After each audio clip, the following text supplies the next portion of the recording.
Bienvenidos a nuestra edición de Notidiario para el día de hoy. El parlamentario Edward Braham lanzó duras críticas a sus propios colegas, entre ellos a la presidenta del Parlamento, señora Charity Francisca, por un viaje realizado a Holanda y la participación en el tema 10 años después de la disolución de las Antillas holandesas, cuya delegación contó con una nutrida asistencia de parlamentarios, los cuales recibieron a su vez críticas en las redes sociales por realizar un viaje en algo que no tiene sentido, sabiendo que en Holanda hay lockdown y que con la situación económica de nuestro país no se debe estar gastando el dinero de esa manera. El Parlamento de Curazao indicó que los miembros de la delegación participarán a su vez en reuniones estratégicas y discusiones importantes para Holanda y nuestro país. De fuente fidedigna, Extra dispone de información que un parlamentario hizo abuso de poder al entrar a una fiesta en el UTC, sin tener a disposición el código QR, que era lo único requerido. El personal de seguridad le negó la entrada y el parlamentario en cuestión mostró un código QR de Santo Domingo, sabiendo que con el sistema actual no puede ser verificada su legalidad.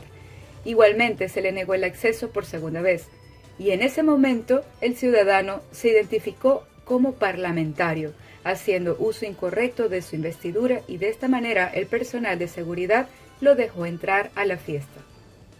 Esto crea precedentes negativos, ya que indica que cualquier persona con autoridad pública puede hacer mal uso de su credencial, lo cual es muy lamentable, puesto que son los primeros que deben dar el ejemplo en cumplir las normas en pro del bienestar de todos. Y ya estamos a fin de año, una temporada donde el consumo de materiales de construcción aumenta.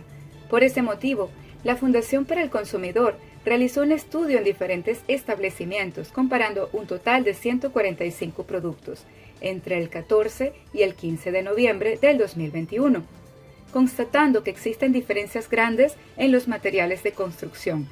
Cabe destacar que el establecimiento con mejor precio es Building Depot, luego le sigue Gómez Enterprise y en tercer lugar Coiman.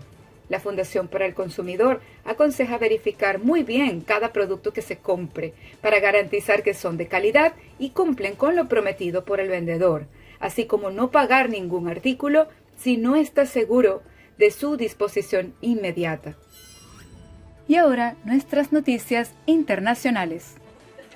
China aprobó su primer tratamiento especializado contra el COVID-19. A diferencia de la vacuna, que es preventiva, sirve para evitar complicaciones graves a personas ya contagiadas. Nuestro cóctel de 2 anticuerpos probó poder mantener la efectividad ante la variante Omicron. El tratamiento se basa en anticuerpos monoclonales que se adhieren a la proteína de espiga del coronavirus y reducen su capacidad de penetrar en células humanas. Los ensayos clínicos muestran que permite reducir en un 80% las hospitalizaciones y el riesgo de deceso en pacientes frágiles. El fármaco fue preparado conjuntamente por la Universidad Tsinghua de Pekín, el Hospital número 3 de Shenzhen y la empresa Brii Biosciences.